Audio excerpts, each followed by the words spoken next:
Hello, everybody, and welcome back to the Bundesliga show brought to you by Over the Bar. We are checking in this evening for match week 1 review of the Bundesliga. We're absolutely thrilled to be back talking about Bundesliga after it's finally kicked off. We've had 9 excellent games to get stuck into. So, we'll be getting into it all this evening. So very much looking forward to the show.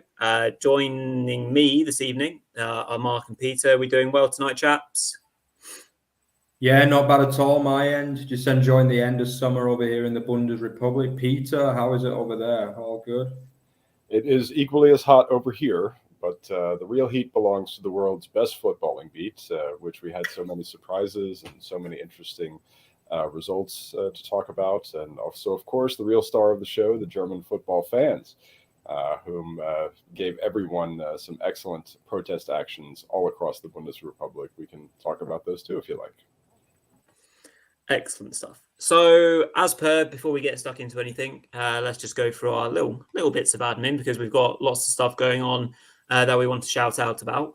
First of all, of course, just an FYI, we are also an audio platform. So if you want to absorb your listening that way, just find us on all good audio platforms. For the sake of YouTube, please do smash thumbs up on this video if you can do. Comment along, Justin chucking in the early hours, as per. What a legend, Justin. Thanks for tuning in. Hope you enjoyed the show. Subscribe and make sure you whack on notifications. Shout out to our 2 partners for this season. First of all, Bully News, who we work with all the time, had an excellent start. Fantasy football wise, so many people tuned in for that and really got involved. So that's excellent stuff. Really, really good. Start off the season positively. Hope all your fantasy teams did well. And of course, shout out to the brilliant Bundesliga boxes, who obviously we've been working with for many years now. 2 snippets for the sake of that. So we've got a giveaway running on X. It's the pinned tweet on Over the Bar. It is running until the end of the month, so you still have a few days to get a valid entry in to get yourself a Bundesliga box to start your season right. So all the entry criteria is on Over the Bar, and it's the pinned tweet. So get over there and get an entry in.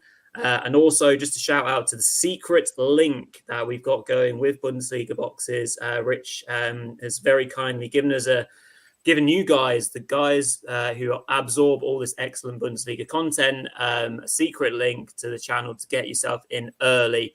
That secret link is only going to be valid until the end of Thursday. That's when the batch 43 will go live on the Friday. So the secret link is only going to apply until Thursday night. So make the most of it. Get in before anyone else can. And then, happy days.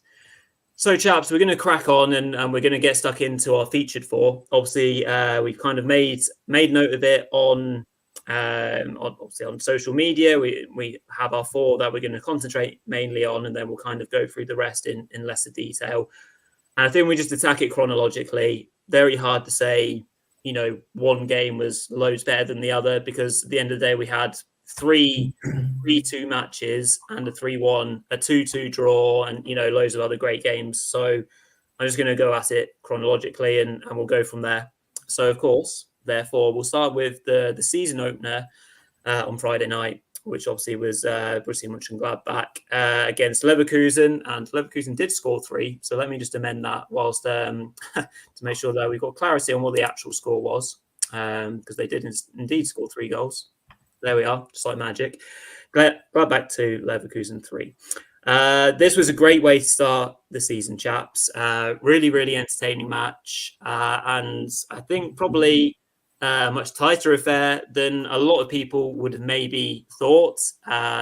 Obviously, we have to talk about the opener. Xhaka at his old club comes in and absolutely bangs one in from he was out far enough. But it was a fantastic strike on the half volley. Unfortunately, the details of the goal probably fall foul to Elvedi, making a mistake in the build-up. So a really sloppy pass in the build-up of Gladbach's kind of in their opening half. Frimpong jumps on the chance, rages into the second half and puts in a cross, which is intercepted and it falls to Xhaka, and he does the rest with a spectacular effort. to make it 1-0 and what a way to start the Bundesliga season. He did well not to celebrate. Obviously, it being his old club, showing great amount of respect, Granit Xhaka. But my word, that's some hit. If I scored one of those, I'd be going absolutely bonkers. That really ignited the game, and I thought, Gladbach really responded well and kind of built their way into it. But they obviously went 2-0 down.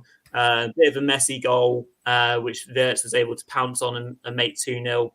Obviously, inside the box, not great defending again, unfortunately, by Gladbach. But therein after that, we had a really close game, I thought, and Gladbach played it really well. Big introductions by their new boys, which we can go into a little bit more. But just to kind of set the scene, obviously, our first bit of controversy for the season only took 45 minutes because Gladbach thought that they had a goal back in the contest on the half. Kleindienst with an amazing finish. After a bit of pinball in the box, he does a Phil Jones by heading the ball on the floor from a yard out to make it 2-1. Obviously, great celebrations in Borussia Park, but VAR had to have its say. And hand over to you, Mark, first of all, to kind of walk us through the rest of that moment and then into the second half and beyond. But yeah, you can slow it down and you can say Hincapié gets kicked in the back of the heel and technically it's the right decision, but I just hate it. For me, it's a goal all day. Where is Hincapié going to put that ball other than the back of his own net? So I didn't feel that was a realistic football decision. So that's my say on it. I'll hand over to you, Mark, to have your say on that goal and then walk us through. Yeah. Yeah, well, I think me and you discussed this one, didn't we, Rory? And basically, it was one of them where at first you thought what was wrong with it, but when they slow it down, it does look a lot worse.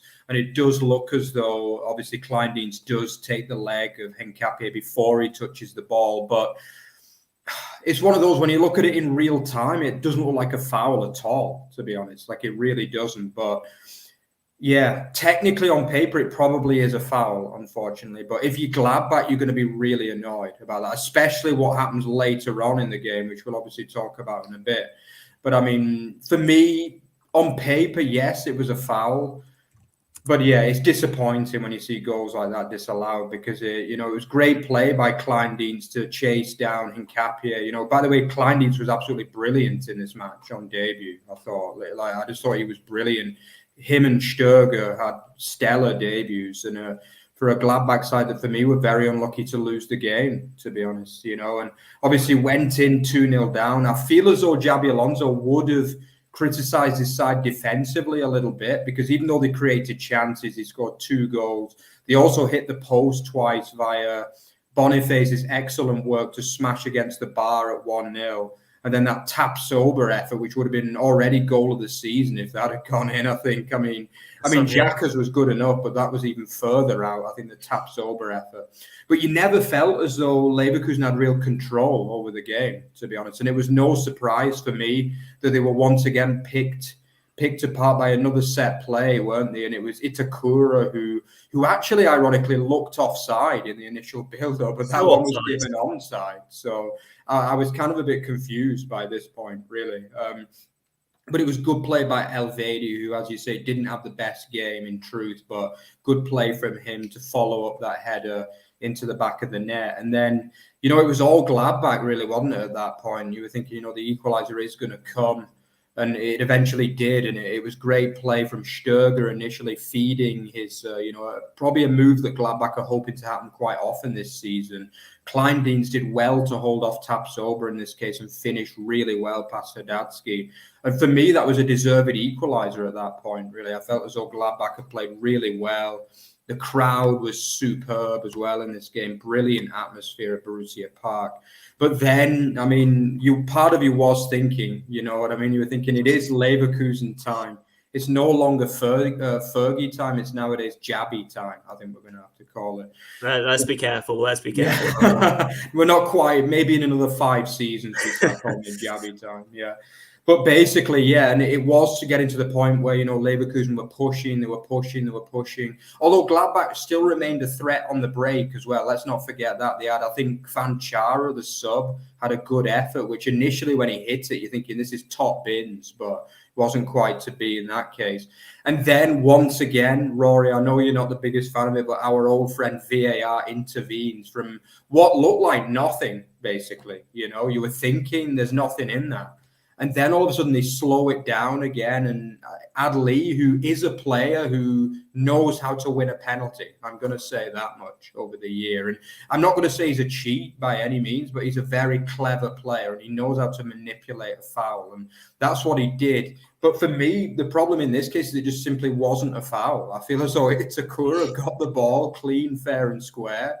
And I thought, even when the referee went to the board, that he was going to turn it down. I thought, there's no way he can give this. You can see he touches the ball.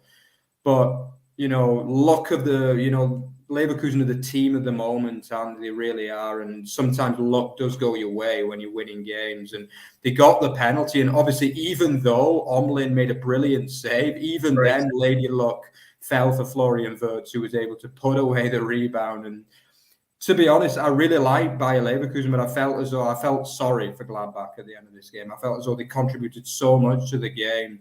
It was better than pretty much anything they served up last season for me. I don't know if you agree, Peter, but I felt as though Gladbach were really good in the game and Leverkusen were a bit lucky to come away with the win. Well, we could take a flip back to last season when we were discussing Gladbach at this stage as well. And we were saying that Gladbach could be poised to have an excellent season. We were praising the work of Alassane Plea, who was probably one of the only Gladbach actors who I think had a consistently poor match. But I imagine that we're in for a very, very strange season once again with Borussia Mönchengladbach with Polen. Surprise, surprise. It's going to be quite the yo-yo season. Perhaps this match was indicative of what's to come. Last season I thought that Gladbach had a lot of potential and there was a lot of tactical mismanagement from Seoane. This season, of course, they have even greater potential. You mentioned those two signings. Those are absolutely crucial. Tim Kleindienst, who could have had 2 goals, both finishes were quite good. And Kevin Sturger, perhaps Rory could indulge me briefly with his pronunciation of Kevin Sturger. Oh, I've known Sturger for a while. That's don't test me on that, Peter. Sturger's easy. Light work. I appreciated Steiger as well. When you said Steiger, that was all good. In any event, Sturger was amazing. In my belief, he was the man of the match, and I noticed on X that I think, Rory, you agreed with me. If not, you might have said the very same thing about Sturger. So, I mean, it was his set piece that set up the second goal. Kleindienst, absolutely. He's now accustomed to the German top flight and plays very, very bravely. We will have to wait and see with Gladbach because there are so many different moving components. They had such a busy transfer window. And Seoane really, in his personnel selections and some of his tactical positioning selections last season, I think coached this team out of a better performance, and we might very well see the same thing again this year. It's possible. Yeah, absolutely.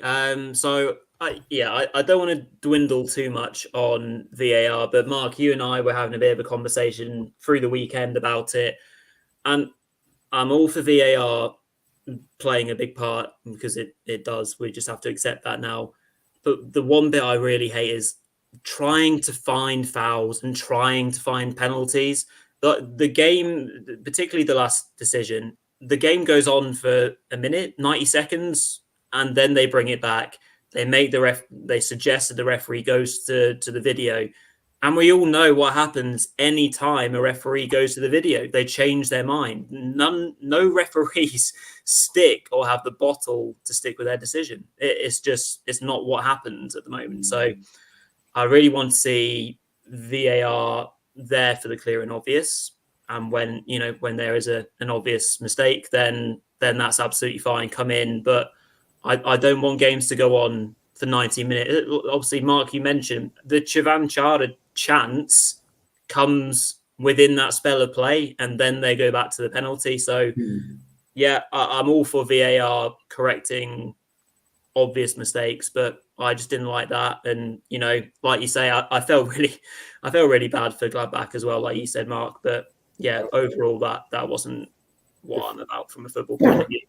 If I could, on Doppelpass, which is the famed German Sunday footballing roundtable, Knut Kirchner, who's a very experienced Bundesliga referee, raised both points that you raised, Rory, precisely.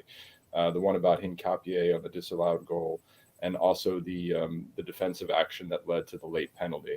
I know, of course, you're doubly heartbroken to watch after the Super Cup to watch Leverkusen once again win on penalties. But this is within German footballing circles, and particularly within German refereeing circles, your points are being taken under careful consideration by very, very experienced German referees. And that took up about 20 minutes of the discussion on that program on Sunday, and they raised the exact same points that you did. So you may be hopeful that there's some German reform in the air there.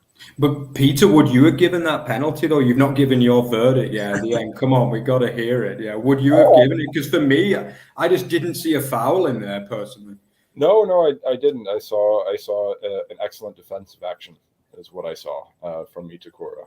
And I also, as Rory put it, I mean, what else was Hincapié going to do with that ball but put it into the back of the net? I think that's a perfect assessment of the disallowed goal just before the half.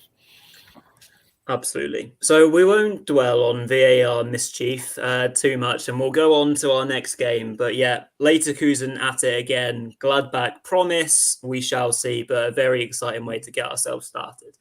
Right, we shall move on to, we've got two of the Saturday afternoon games that we're going to focus on. The first of which is going to be Freiburg's hosting, first match without Christian Streich and their first game in Europa Park got off to the perfect, didn't get off to the perfect start at all. But overall, it has done with a 3-1 win over Stuttgart overall. A fantastic entry into the match for Demirovic, absolutely delightful overhead kick within 2 minutes or 80 seconds, I think it was, in the end to get Stuttgart going. That was probably, and unfortunately for Stuttgart fans, the highlight of the match, and it came after 80 seconds.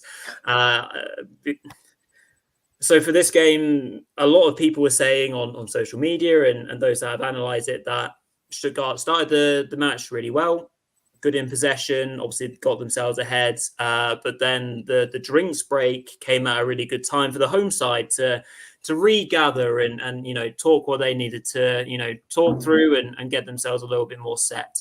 And then the equaliser obviously comes about midway through or just after the drinks break. A strike from Kubler, not really closed down at all by the Stuttgart defense or midfield, and just a low accurate shot goes past Nubel in net, and all of a sudden it's 1-1, and the momentum very much then back with the home side, and the influence of Vincenzo Grifo really grew in the game after that. He was really having a say, a couple of good efforts that either went narrowly wide or were saved, so you could really see Freiburg growing in confidence with the home support.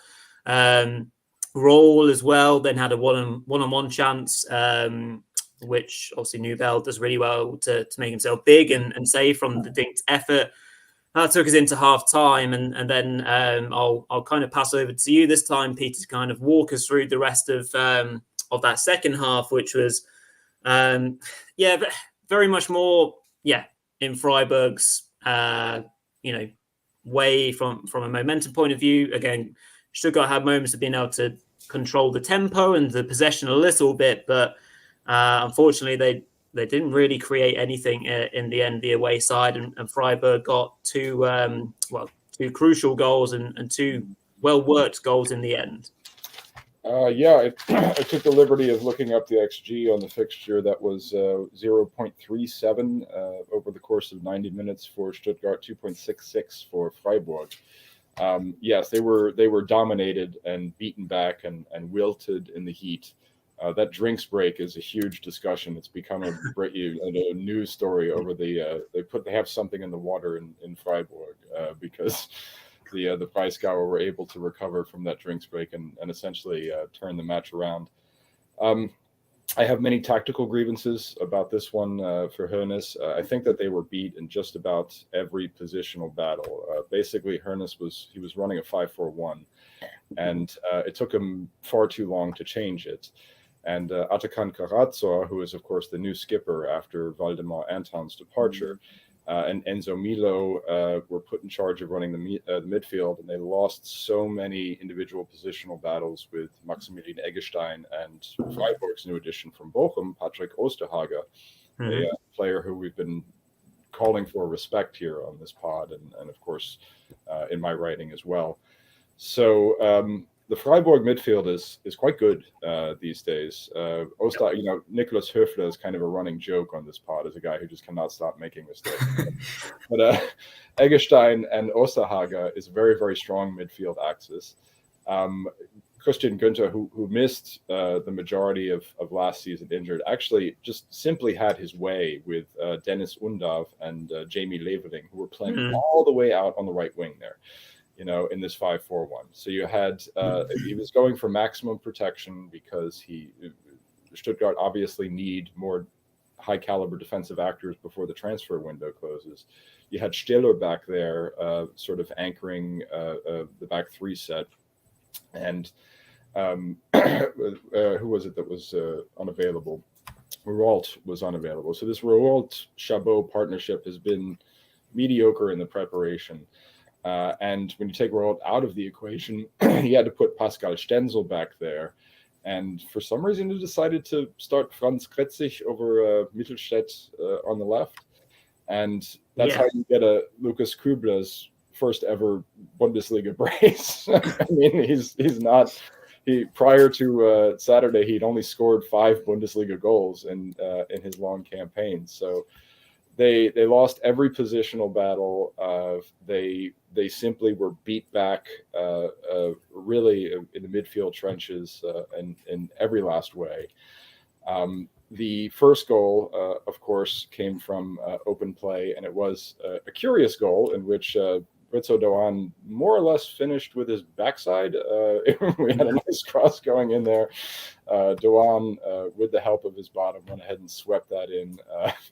And then the other one resulted from a set piece, of course. Don't wager against the team in which Vincenzo Grifo is delivering the set pieces ever. But very, very tough stuff from Stuttgart here. The post-match presser, Sebastian Hoeneß, was good and furious with his side.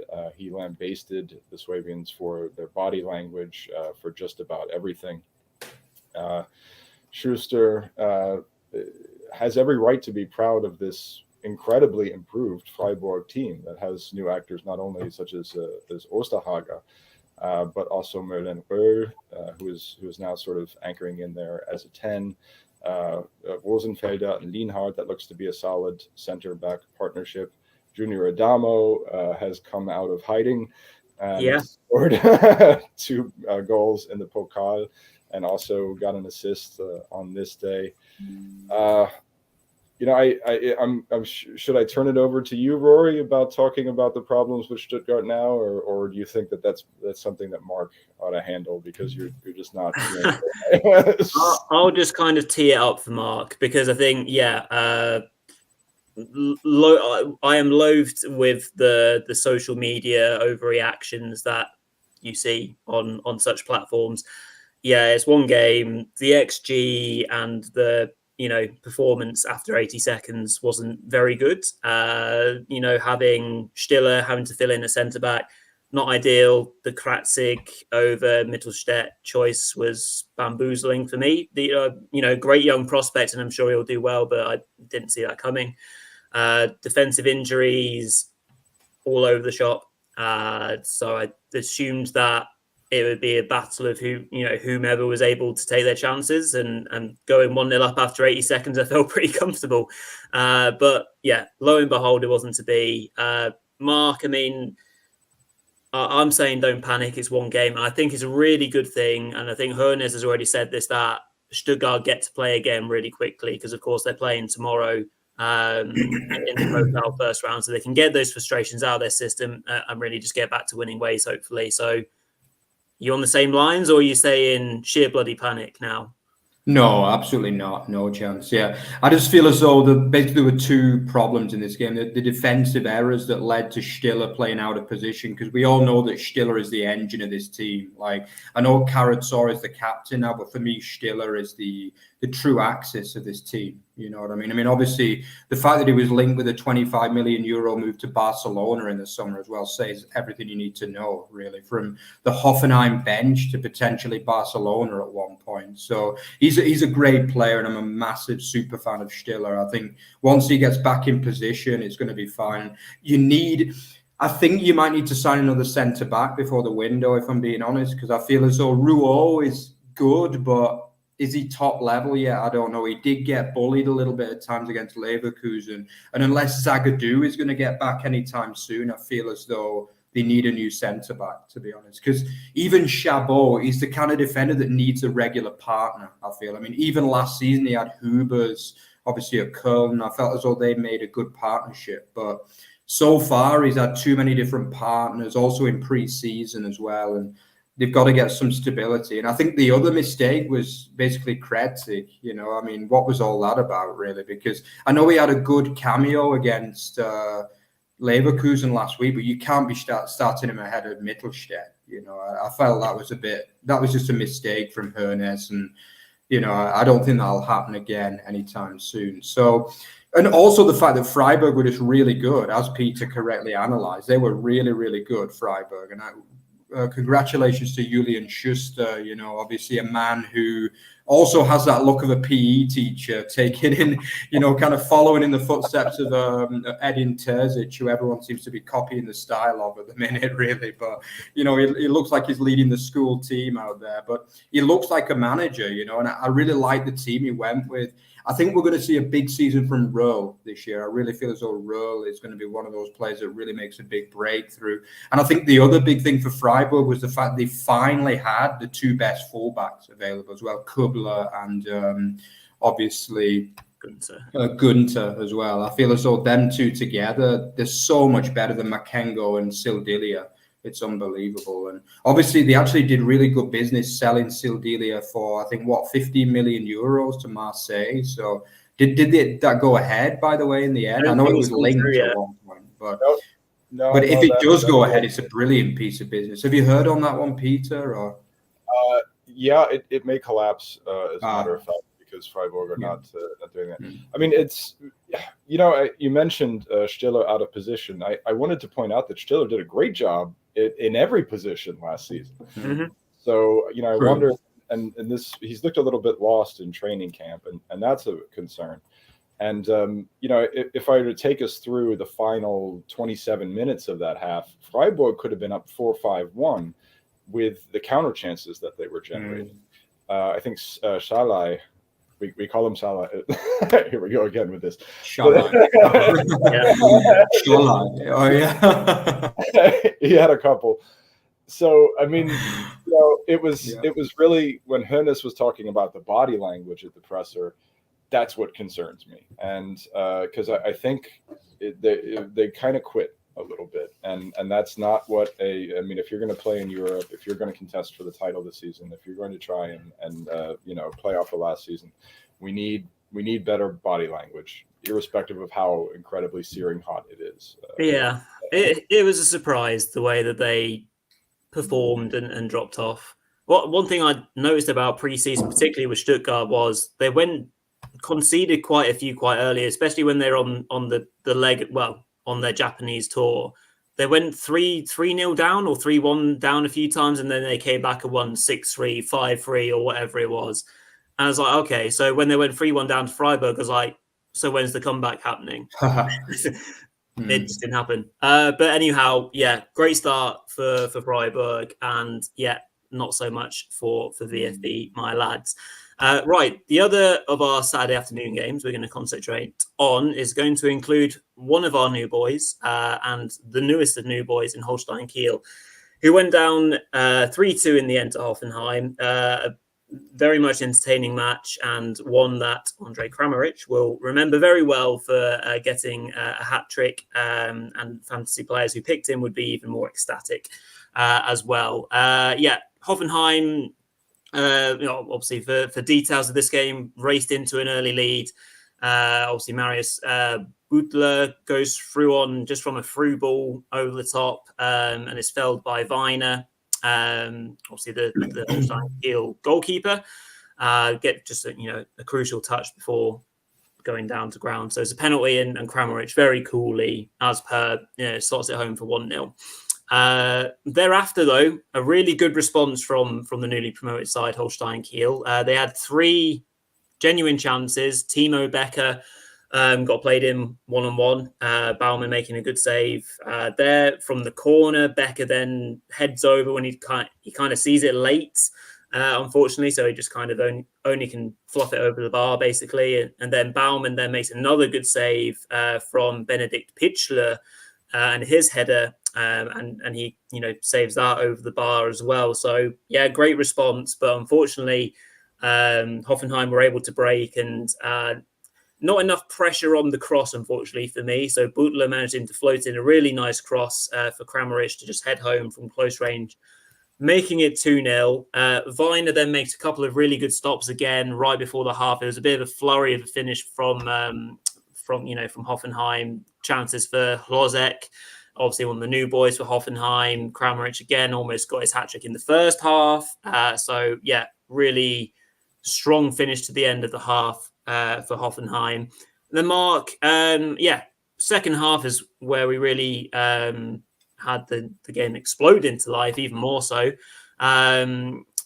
Machino for Kiel almost got a goal back early on in the half for the away side, but again, Baumann making a great save. One of the Bundesliga finest goalkeepers and consistent goalkeepers, Baumann. But eventually they did get back into the game, and we had, history made for the away side, and Bernhardsson, the Swedish striker, was set up by Porath to make a really, really good header to make it 2-1. Really attacks it great at the back post to make it, to game on again. But unfortunately, just as they were getting back into the game, substitute Andu Kelati manages to get himself booked twice in the space of a few minutes, Mark, and put the newly promoted side really on the back foot. And then, it was, back over to Kramaric to finish off the job. And then the excellently named Machino was able to get a really lovely late finish to make it 3-2, showing some real character from Holstein Kiel. But overall, a really entertaining Saturday afternoon in Sinsheim. What did you make of it? And maybe starting with our away side, the new boys, because we want to try and get to know Kiel and St. Pauli as much as we can. Of course, Kiel are featuring in one of our games that we're talking about more so. What did you think of them? Enjoy their character, the football that they played? Any names that stood out to you? I would say I enjoyed the character, but this one might be a bit controversial, but I was actually a little bit disappointed with the performance, to be honest, because I think I mentioned on the prediction show that I really felt as though Hoffenheim were there for the taking with that defense. That's the thing. And the first half, they didn't even lay half a glove on them, as far as I'm concerned. And at 2-0 down, I felt as though the game was pretty much dead by halftime, really. And, it was that man again. Kramaric is just such an excellent footballer, really. I don't know how they managed to keep him for so many years, to be honest, because for me, he's been an evergreen for going on 10 years, really, now at Hoffenheim. He really is a fantastic footballer, and, he probably could have played at a bigger club, in truth, with all due respect to the Hoffenheim side. But I feel as though he's a player who could have played for, even a Dortmund, a kind of Leverkusen or someone like that. But Yeah, anyway, I felt as though their front three worked really well. I really enjoyed Bulter again. I think Bulter is enjoying a bit of a kind of, renaissance at Hoffenheim after barely featuring for long periods of last season. He was completely out of position on the left wing for long periods. I mean, what can you say? A 6'6" giant like that playing left wing? Yeah, but he's in a much more familiar position at the minute. And I feel as though he's looked good in the first two games, including the game against Würzburg last week as well. Yeah, you asked me to talk more about Kiel. The first half, it was just poor, to be honest, really. I don't want to be too critical on them because obviously they're a new team. It always takes teams time to get used to it. I felt as though Machino was probably the one that stood out more than anyone, really, the attacking midfielder. And, another Japanese player in the Bundesliga. It just seems they have so many good attacking midfield players, don't they, in that part of the world. If you could make a team only of attacking midfielders, Japan would be world champions, I think, right now. But unfortunately, it doesn't work out like that.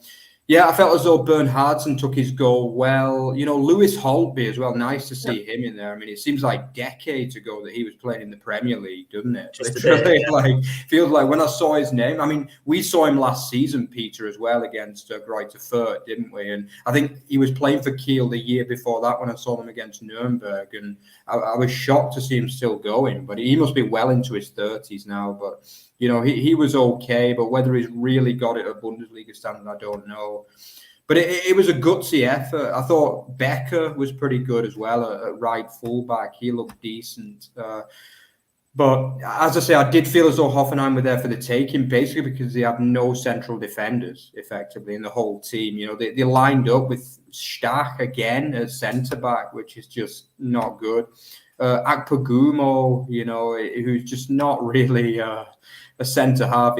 Obviously, when he was at his best, he was playing right fullback, and now he's playing like a left-sided centre back. So it just doesn't bode you with confidence, really. But I didn't feel as though for long periods Kiel were able to test that Hoffenheim team. And to be honest, again, if you look at the XG, the 2 goals probably flattered them a little bit. In truth, they did actually in the end get 2 goals XG, but one of them was for the last minute goal, really. So. But yeah, respect to Hoffenheim. I think they played well under difficult situations. They're going to have to sign centre backs, basically. For me, they are going to have to. What happened to our friend Attila Scholai? I have no idea, because to say his career's gone to the dogs is the biggest understatement ever. Go on, Peter. Yeah, he's had a absolutely. They've been trying to loan him out. The poor guy. Yeah, I mean, shipped out on loan last year. He doesn't want that. Yeah. I mean, he's going to have to go back to Hungary, like Ferencváros or something. It's not looking good, and also Ensoki was another bust, really. He came off the bench, but I think if Hoffenheim can get centre backs in, they'll be fine, because I did like the Bulter, Lozek, Kramaric trio there, And, they've got quality in midfield. They've got Prömel, who's a player I've liked for years, and Grilic has also had a bit of a kind of renaissance in his career. But they just need to get centre-backs and fast, because, we've only got a week. I think they need at least 2 good quality centre-backs to have a good season for me this year. They brought in one, and they've got a right-back as well today, I think. So I can't profess to know much about either. But, yeah, they were busy in the last few days, I believe. So just on that before we move on, Peter, any other notes on promising signs of Hoffenheim or anything to maybe fill us in more about the Kiel shape that you saw? I saw a back 7 that Kiel were playing with, so they were not taking any chances. And we already did our show, you and I did, welcoming Holstein Kiel and St. Pauli into the Bundesliga, and went into great depth about this Kiel team, whom I don't give much of a chance of surviving this year. I think with Kiel, it's time to have some fun with some of the cult characters. Mark, you're correct. It was over a decade ago that Lewis Holtby played in the Premiership. And Rory and I were having a good laugh about our Norwegian friend Magnus Knudsen, the most Norwegian name ever. Alexander Bernhardsen is not bad when it comes to Sweden. Yeah, and, although it is Shuoto Machino, If you want to call him Shuto Machino, that's cool too, I guess. Yeah. Yeah. Oh, with Hoffenheim, I wanted to point out that there's some off the pitch controversy going on right now because they are flashing some huge cash in the transfer market right now in the final days of this sort of shaky managerial regime. They did sign Holzek, they signed Tabakovic. Hranak is the center back that they brought in, and they have a right back who's also going to be signed. If you add all of this up, they're going to have a negative transfer balance of around 50 million, 60 million euros. And there was actually protest scenes from the Hoffenheim fans at the Prezero Arena there on Saturday because they are still protesting the sacking of Alexander Rosen. They believe they feel the hand of Dietmar Hopp, who has promised to give the club back over to fan ownership in the new chairman, who is likely to be elected next week. So the fans, the Hoffenheim fans, feel somewhat betrayed. They feel as if Hopp is reneging on his promise to turn this club over to the fans. And so there were threats between the Hoffenheim ultra scene and the club itself over protest actions and match cancellations. In the final analysis, it went okay. There were just some atmosphere boycotts and some banners and the usual stuff. But keep an eye on this story because it's possible if Hopp is still pulling the strings and pumping additional money into this club, he is actually breaking the law, and there may be a complaint filed to the German antitrust authority. This is a story that I think is going to continue to play out a little bit over the course of the year. We may have a 50+1 violation from an owner who did not wish to relinquish power. And it's not just the Hoffenheim fans who think so, but also reputable German news publications as well. So keep an eye on this as we go through the season. Interesting stuff. There we go. Peter bringing the detail as per usual. So yeah, we'll keep an eye on that for sure. Right then, we'll head to our final featured for game of the weekend, and we're going to pick it up with one of the Sunday games and another really entertaining affair between Wolfsburg and Bayern, ending up 3-2 to the away side. A second half comeback in the end required for the Rekordmeister, an own goal and a late effort from Gnabry doing the business in the end. After Jamal Musiala had put the away side up early in the match, about 20 minutes in, some really good work by Sacha Boey, who had definitely a game of two halves. Very strong first half from the right back. So no right back debates for Bayern for under Kompany. No Kimmich, no Lima, no Mazraoui because he's not there. A genuine right back who wants to play right back was there. So Sacha Boey making a good impact early on, teeing up Musiala to slot home. There were chances early on anyway for Bayern. And Wolfsburg's new number one, Grabara, made a couple of really good saves. And even when he wasn't using his hands, he would use his face. When he got absolutely obliterated in the face by Harry Kane's strike, he was very happy to just put his nosher there and get smashed in the face to make a good save. So the Wolfsburg number one making a good early impact. Looks like a bit of a character as well with his face mask on. But it was fairly comfortable. For Bayern in the first half. Didn't really feel like any punches were thrown by Wolfsburg. And then blink and you miss it. Second half kicks off and we got a penalty for Wolfsburg, the home side, after Thiago Tomas was upended by Sacha Boey in the area and Wolfsburg have a way back into it. And Lovro Mayer, who really was a ghost in the first half, or especially early on in the match, really grew into the game as it went on and slots his penalty away really well to make it 1-1. And thereafter, it was really good from the home side. They played quite well on the break and, were going at the Bayern defence. hit the post. Then Maya with a good effort, a low drive which hit the upright and went out. Could have also easily been a goal, but then they got ahead in the match, Mark, and I mean, this is something that I want us to talk about, and it's obviously for me as a Man United fan, I feel like $1 million in terms of the transfer business has gone on with Bayern defensively this summer, because the central partnership is clearly going to be, for now, Kim and Upamecano. That's what Company started with. And then he's got Sasha Bowie at right back, and Davis, obviously, for now, is going to see out his contract, it seems. So that starting back four, it just felt like something was going to go wrong at some point, no matter what. They were taking liberties all over the place. Neuer almost got caught out a few times. Kim and Upamecano playing around too much at the back. Eventually, it does bite them on the arse because Wimmer gets in ahead of Kim, and squares it very nicely for Maya to make it 2-1. And we can talk about the impacts and the good tactical substitutions that Company made thereafter. But how much longer are we going to see Company persist with this back four, and how many problems are we going to see with this setup? And why did they sell Matthias de Ligt, their best central defender, to Man United? Over to you, Mark.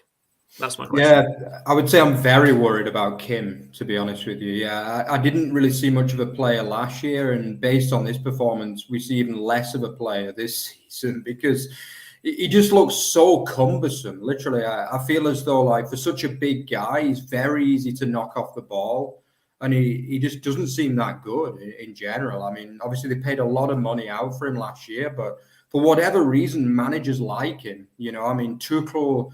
He was pretty much too close to go to last year, wasn't he? I mean, he pretty much never missed a game apart from a few injuries. And, I just don't see what managers rate. I mean, maybe they think he can bring the ball out of the back, but he always looks dangerous doing it, doesn't he? Like, he always looks like he's going to get dispossessed. And it happened many times last season. It's already happened this season as well. So, and Upamecano as well, he just doesn't look the same player that was at Leipzig and for the French national team. Like, I never feel as though we've seen the best of Upamecano at Bayern Munich, to be honest. He has some good games, but on average, I'm just not feeling it at all. I mean, as you say, Neuer needs to stop messing around as well with all this because he's 38 years old now. He's not got the reflexes to and he almost looks like a liability at times as well now. So defensively, they look bad, actually, Bayern. I really believe it. I mean, Boe, as you say, was brilliant first half. I thought he was superb. And even Alphonso Davies just doesn't look the player he was a couple of years ago. Is he still happy there? Big question marks over that. Obviously today it's come out that Kingsley Coman wants to leave as well, which for me he was always a clutch kind of player that, was very good in the big matches. And that's also a blow.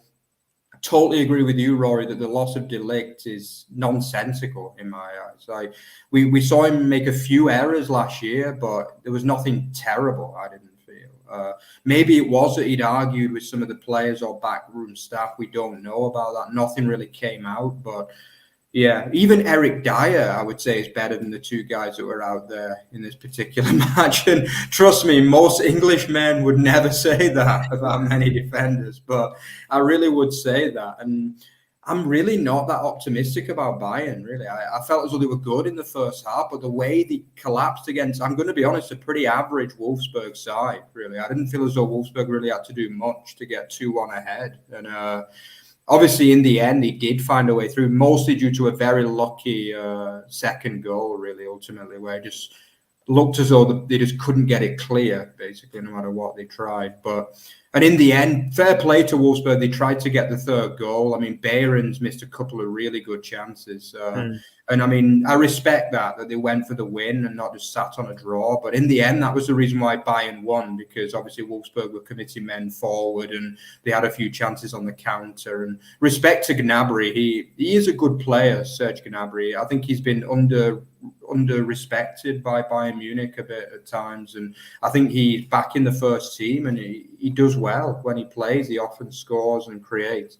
So respect to Bayern. In the end, they found a way through. But for me, I haven't changed my view that I don't see them as winning the title this year. I didn't see a title-winning performance there. I know it's still very early, but too many errors and just... I'm not sure even if they're good enough to compete with the likes of Leverkusen at the minute, really. What do you think, Peter? Are you on the same? Oh, go on. Sorry, Rory, go on. Yeah, no, I literally just about to pass it over to Peter and say, yeah, I the debate will go on because we've got a long season ahead of us about the competition between Leverkusen and anyone else. But yeah, throw it over to you, Peter. Early impressions of Vincent Kompany's Bayern Munich. Well, I like them. I first and foremost, I mean, I understand the De Ligt sale. Prior to that sale, they had over 100 million euros in outlays, so they had to recoup some of that. I mean, Bayern's a rich club, but they're not that rich. They have confidence in the fact that your boy Hiroki Ito will come back from injury. There's also this young kid, Tariq Buchanan, who unfortunately re-aggravated his injury. So they've had some bad luck in that department. And Dyer has been performing quite well since he came to German football. He was even so courteous as to drop his English accent in post-match interviews, just like Jadon Sancho. But so, I mean, it was a fun match. It was a great match. There was lots of sloppiness from Bayern. I mean, I'm sure that when we did our end of season show and Ruin selected Min Jae Kim as or Kim and Jae as the transfer flop of the season, you could tell that we were talking to a Bayern fan. Bayern fans are livid at this, and they're absolutely. And he played a terrible game. He was directly at fault for that second goal. And of course Bowie. What was he thinking? I mean, what were you doing? All the hard work. He had a great first half, and then I mean, of course that's a foul. You can't do that. So, I do remain optimistic. We didn't mention the fact that Kompany sent Thomas Müller on. He immediately affected a goal. Yeah. And he had his little tactics card with him. Isn't that cool? Isn't that cool when coaches send players onto the pitch with the tactics card? Kane was involved in some way in all three goals, was he not? Very, very strong match from the England captain. So long as you have Musiala, you always have an X factor. Pavlovic are young there. Phenom. I mean, Kimmich's back working in midfield, but he did drop back to right back and did well in this game when he does. So he's back to, I think, peak form at both positions. The main reason I remain optimistic about Bayern is, look, did we see a truly spectacular, clean performance from any potential title contenders this weekend? We covered Leverkusen at the top of the show. We covered Stuttgart immediately thereafter. The only team that we haven't covered is Dortmund, of course, who and I'll turn it over to you as we're going to be filtering through the rest now. I'll say with Dortmund, wow, what a horrible game that was until Jamie Gittens, that is his new name, he has dropped the button, came on and just supplied those two moments of brilliance. That was a terrible game. And Nuri Sahin has terrible tactics. He played Gittens at left wing back last week. He played Malen at left wing back this week. He still hasn't deployed a formation which has a natural striker in it, even though he's got tons of them at his disposal. So, I mean, who's going to challenge? You know what? As we go through the best of the rest, why don't we make that the question as I hand it back over to you, gentlemen? Absolutely. So, as Peter has very correctly alluded to, we shall now go through the best of the rest action, the 5 other games that happened over the weekend. And so, with everything in mind, let's just cover a couple. To start with, maybe avoid the question that Peter has just kind of alluded to. 1-1 Mainz and Union Berlin, chaps.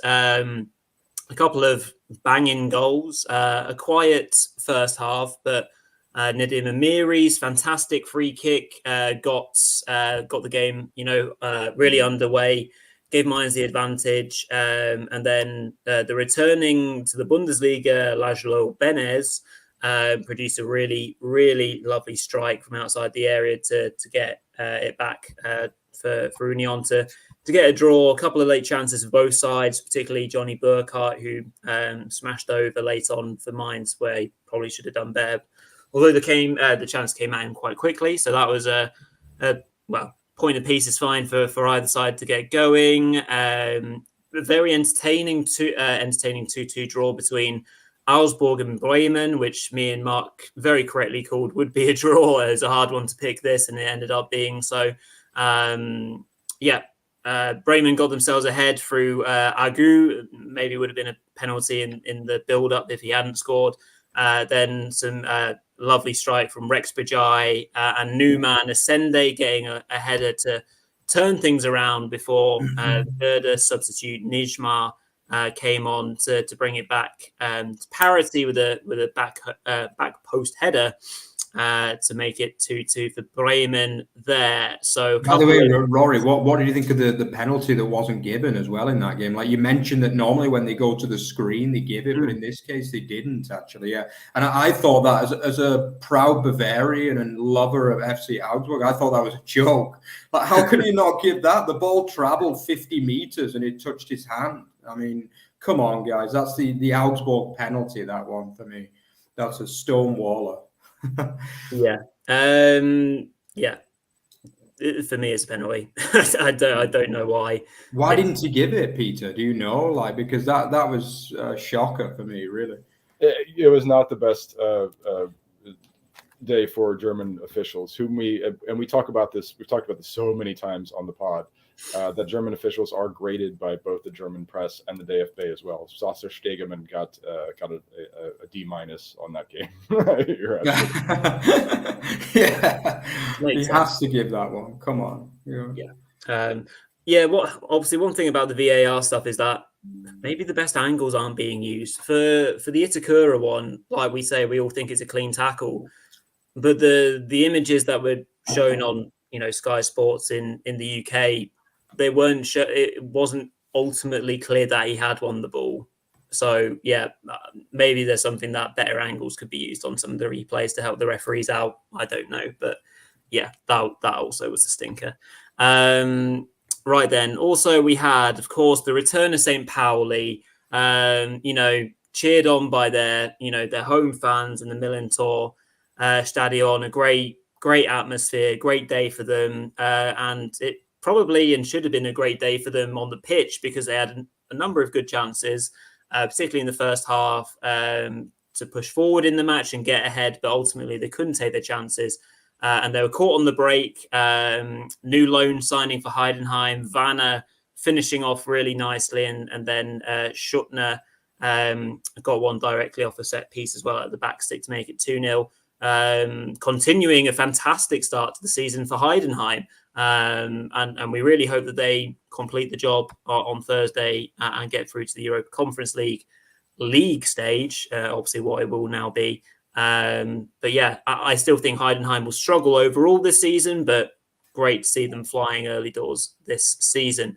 And then, a rather unspectacular start for RB Leipzig, a game that a number of fantasy football players targeted for some of the RB Leipzig top players. Obviously, Benjamin Šeško had a goal ruled out in the first half, but they had to rely on substitute and new boy Nusa, Antonio Nusa, who came on to help Leipzig in the end, getting the goal. Good half volley after Leipzig won the ball high up the pitch. And despite the fact that they would hold on in the end after Willy Orban was sent off late on for a very clear hack down, to stop a clear goal scoring chance. So that wasn't great. And just seeing Justin coming in here, obviously a great follower and supporter of RB. Don't want to talk about the Leipzig game. Played poorly, lucky to win. Young Antonio Nusa with the winning goal. Absolutely.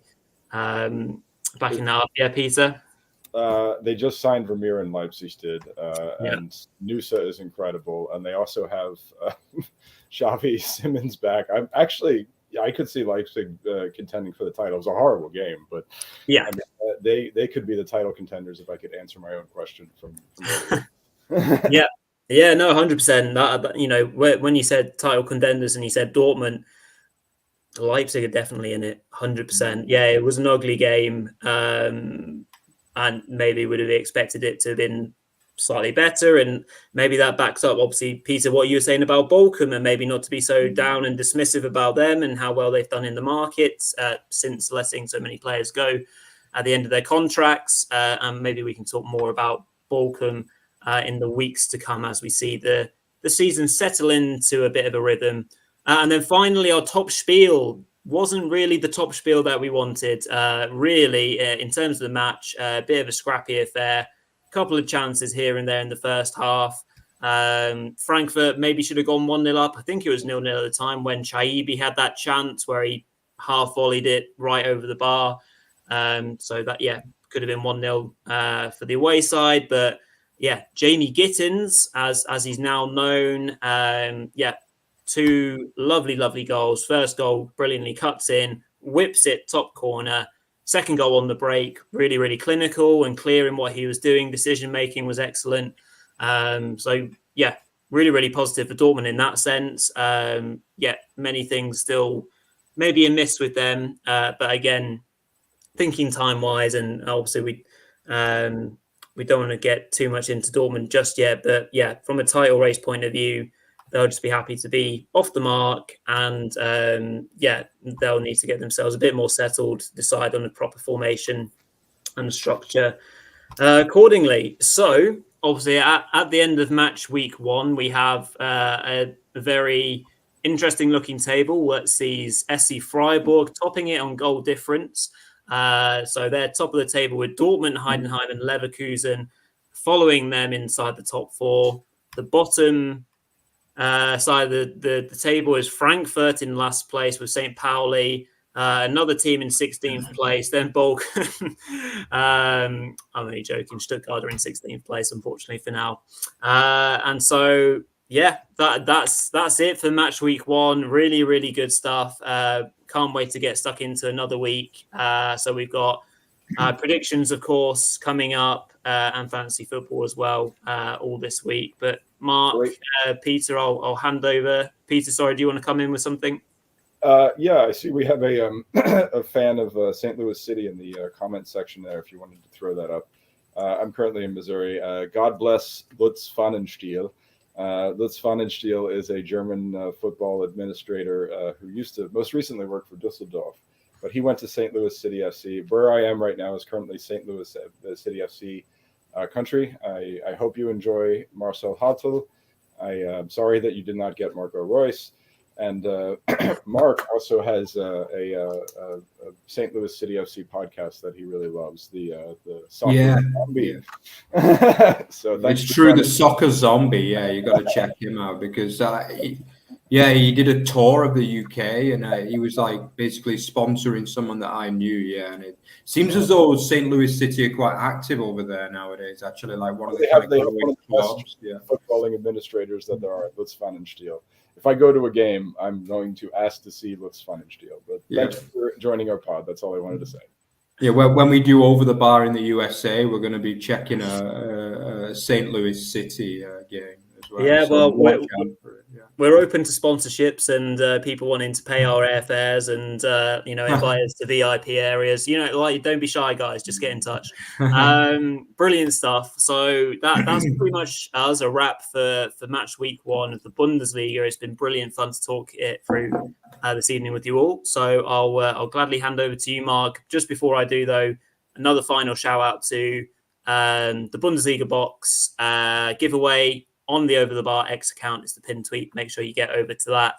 And the secret link that is only available to all you lovely viewers, exclusive to you guys, early until Thursday night. And then it's available to everyone. So get on it whilst you can. Over to you, Mark, to close up tonight's show. Yeah, so if you enjoyed what you heard today, then check out at Over the Bar FB and at Over the Bar at Village Footy 20 as well, of course. Don't forget that we're now on Instagram as well, so you got to check us out on there. We're going modern, 21st century Over the Bar. So yeah, check out at Over the Bar FB. And also don't forget, as Rory mentioned, we've got a lot coming for you as well. So don't forget to like, comment, subscribe, and also turn on the notification so you can check out everything that we're going to do for you in the next coming weeks, which is going to include watch-alongs, live vlogs as well, and tons of shows. So don't forget to check that out. So yeah, it was a pleasure to be here again for the first show of the season, and we'll see you again for the predictions on Thursday. So see you then, guys. Servus. Bye-bye.